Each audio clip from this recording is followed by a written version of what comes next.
The beauty of rowing, you see, is that when you're out there, nothing from the land can touch you, really. You're separate. And the water it's lovely. You know, some people approach it as a passive element, and they just, you know, it's just there, and they have to sort of beat it into submission and make the boat go.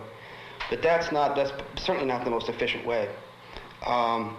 In understanding the water, understanding the movements, you just have to have rowed for a long time and taken a lot of strokes. And the understanding, again, there is no sort of cognitive, mental understanding. It's just a feeling. You feel what the boat's doing, what the water's doing, and you feel exactly when you have to put the oars in the water and exactly when they have to come out. And those are really precise moments. I mean, there really is no, there is no hedging on that. I mean, to be done right, it has to be done exactly right. You definitely have a relationship with your boat. When people talk about, you know, different boats, you know, measurably, the boats are probably all the same. But again, when you get back to, you know, to the human side of it, which is immeasurable, the boat is a feeling. The boat's, you know, it's like a lover.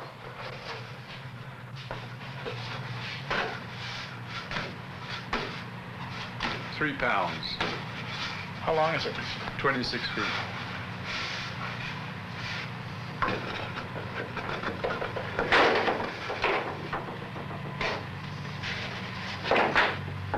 And look at that wood, brother. You've almost got to worship it. The years it took to grow. And you know, you look at it and you see some years that it almost perished. Sometimes there'd be hardly a grain, that it practically was inert, didn't grow at all. And then moisture came again and away she went.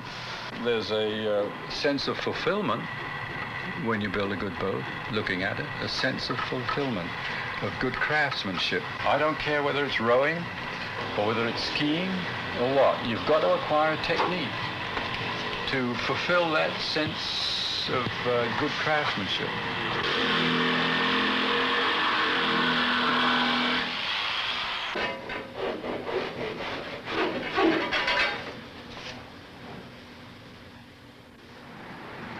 Well, of course, I've been connected with the rowing game in just about every aspect of it, and I've enjoyed it all.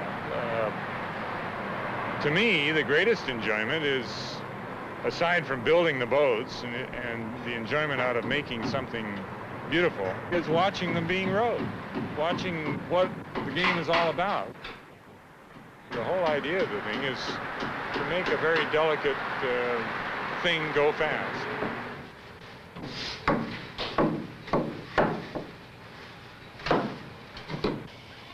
Gonna warm it up.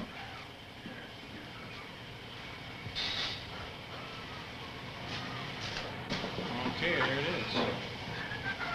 The knowledge of rowing of a coach is less important than the ability of leadership, impressing young men. It's like good generals, they're few and far between. The men won't give up their lives. But they told me that when Napoleon was taking his troops into action, he would just stand at the tent, and these generals would come out and his officers, and he'd just look at them, and that's all. That's all. Just shake hands and look at them. Leadership.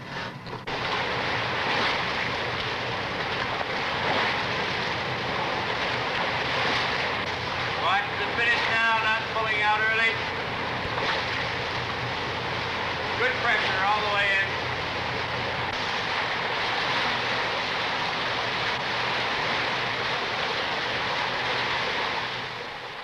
in. Most people, I don't think, appreciate just how hard rowing is or can be, and how much effort is really involved.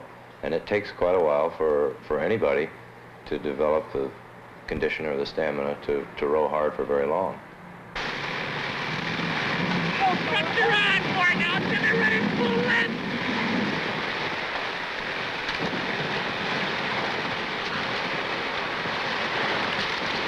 Hey, something off now, what do you say?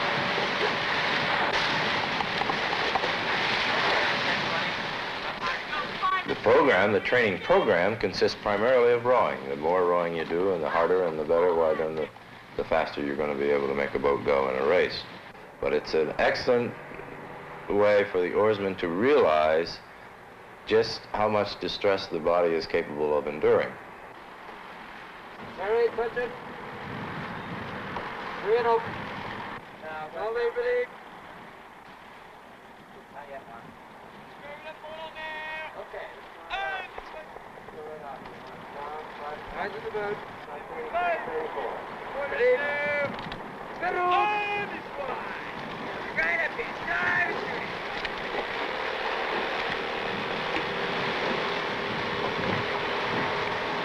Go for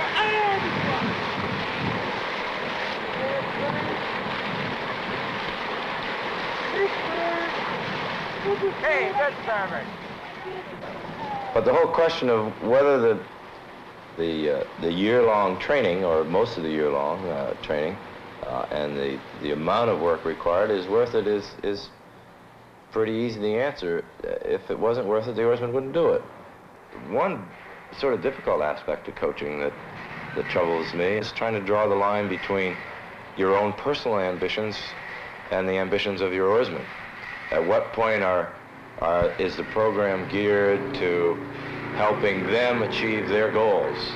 Or are you, in fact, striving to enhance your own sense of accomplishment and, in a sense, using them to help you do that? It's a difficult question because coaches are competitive with one another. In rowing, of course, there are many, many young men that are participating in the university or in the college for the very first time. Many of the best oarsmen we've had have been the walk-ons, the new fellows. But yes, we do recruit external. We send letters, we encourage, we watch fellows when they race in the rowing courses, and we'd hope to sell our education in our school. But we just as much encourage a lightweight or a heavyweight oarsman, a girl coxswain, a girl manager, or whatever. Because if they're interested in rowing, obviously we want them here. Okay, hold right there, Hagen. Good. Here we go. Ready all. Ready, roll. Reaching out now, hands out together. It takes a pure masochist, I guess, to kind of stay with our sport. It's 12 months, and it's really hell at times, but it has infinite beauty. It's graceful, it's masculine, it's feminine, all wrapped up in one. It has grace and poise of a ballerina in gymnastics, and it has drive and explosive power of incredible masculinity. It hurts a lot, but they quickly find out that no matter how much it hurts, you can keep doing it. And we hope that that'll carry over in their racing, that they realize when they're racing really hard that the body's going to say no, I don't want to do this. But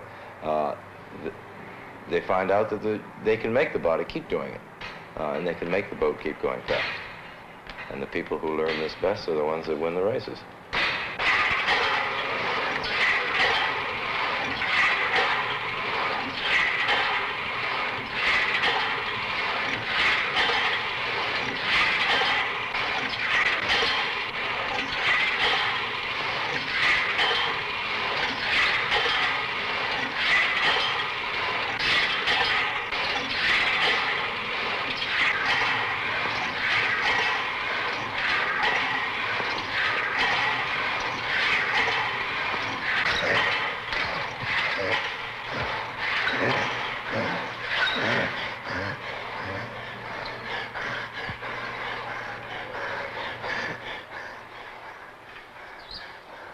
basically, I'm thinking in terms of how do I get these fellows to row really well and to appreciate what good rowing really is. How can I get them to really develop a sensitivity to the oars, the equipment that they're using, and to the motions that they're trying to follow. When you're rowing well, there's a sense of mastery over yourself and the elements that it's very hard to achieve in other sports.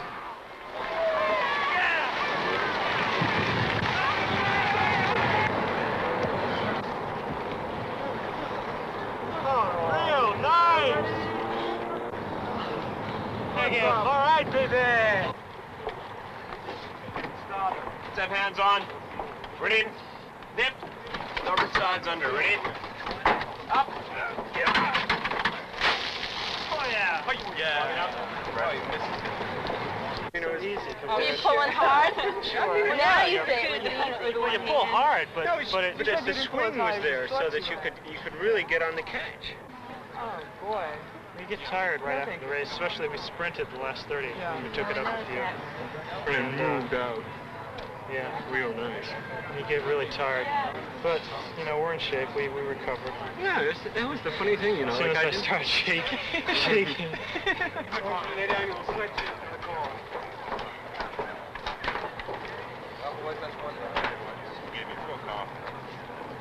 The private schools in England had rowing because it was a good morale builder and a good spirit builder and a good sort of manhood builder, and so the rowing has been instituted in prep schools in this country for a long time, and some prep schools take the rowing very seriously.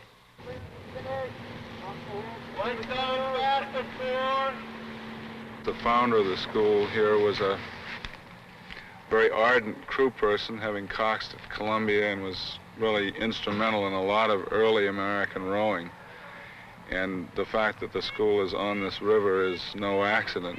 He put it here on purpose, although it took him 18 years to get crews started.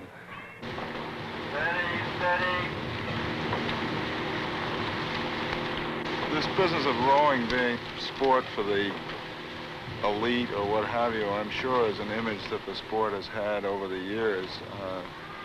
Primarily, I guess, because in this country it's been a sport in the universities to start with, and then in the rowing clubs, which are primarily made up of alumni and graduates of the universities. So I guess I can see where this image has come from. I'd love to see us get more local rowing clubs where you could have these town regattas. England, for example, has one regatta after another, and it's just great fun.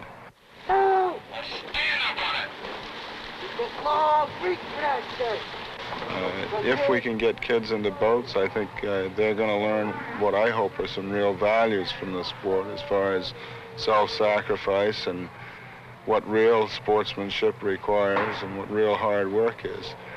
And this is coming slowly, much slower than a lot of us would like to see, but I think it is coming. And the idea there is to take our national association and use it as a vehicle to spread the base of rowing in this country. We really need it if we're going to compete internationally.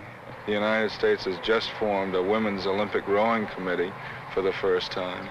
There's a National Women's Rowing Association that has done a great deal to promote the sport. Now, places like Wellesley College have had rowing for years.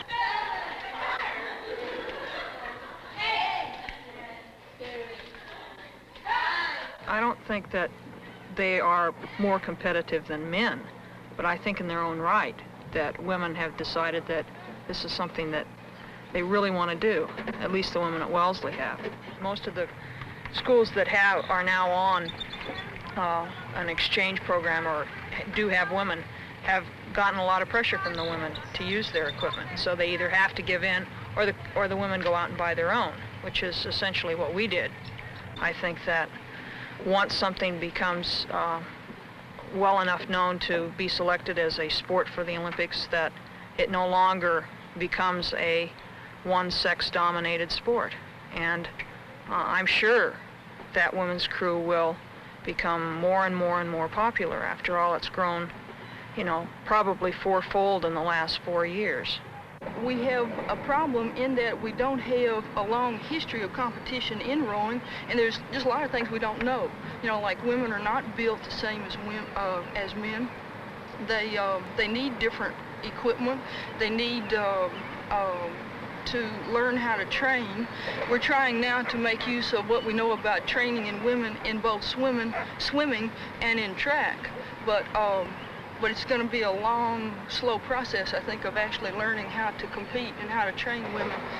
Rowing is a pretty vigorous sport, and you tend to think that it's really the realm of young people, but there are really a number of actually quite old people that still row.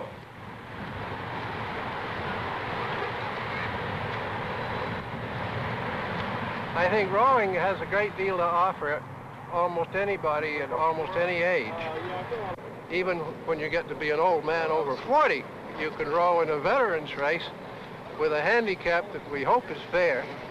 The rewards are physical, and rowing is still a true amateur sport. You make friends with your opponents, and we have a lot of fun at beer parties after regattas. I learned more at Yale, I think, out of rowing than almost anything else that I learned. I learned a lot about men. You learned a lot about how to handle men.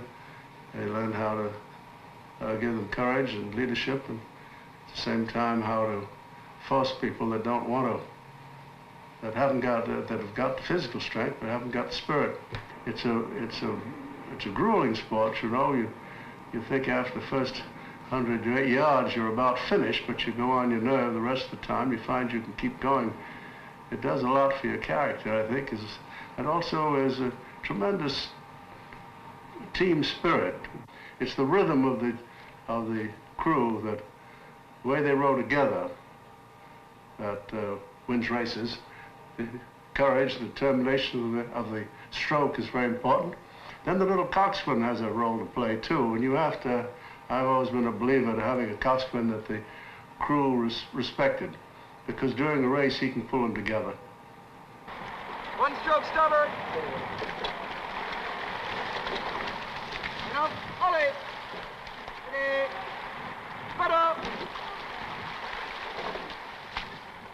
I guess the oarsmen would all say that the coxswain isn't really needed. In the small boats, they aren't. When you start rowing an 8, the boat begins to get pretty unwieldy, and somebody is needed just to steer it. The way we do it here, coxswain's job is a lot more complex. It involves, of course, the basics of steering, but also it involves a kind of combination between cajoling and teaching. Lock them together and you really open up. Finish it out. No tear now. No rushing. 3/4, 3/3 and all. On this one, 3/4. There's a real problem with having so many different individuals and how they approach what is a really very intense and very painful physical thing. Getting them to approach it, the fact that they're putting out, working hard, and yet your job and the job of the crew collectively is to make them do more. And very often you have a feeling that the best strategy is to be a little nasty.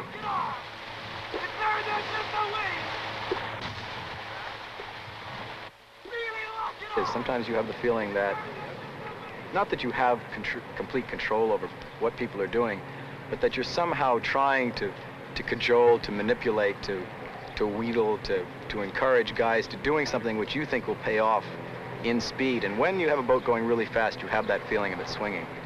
Most boats spend their training time searching for what oarsmen call swing, which is that movement of the boat precisely together. And that's what really enables a boat to rise above the sum of its parts. The boat sort of jumps, it just picks up out of the water. And you feel as if all the power that's in that boat is right on the end of your own oar. And it's an incredibly explosive feeling. I don't think any other sport can match it. You feel as if that boat is being moved by you and you alone. It's a great art, is rowing. It's the finest art there is. It's symphony of motion. When you're doing well, why, it's nearing perfection. And when you reach perfection, you're touching the divine. It touches the you of you, which is your soul.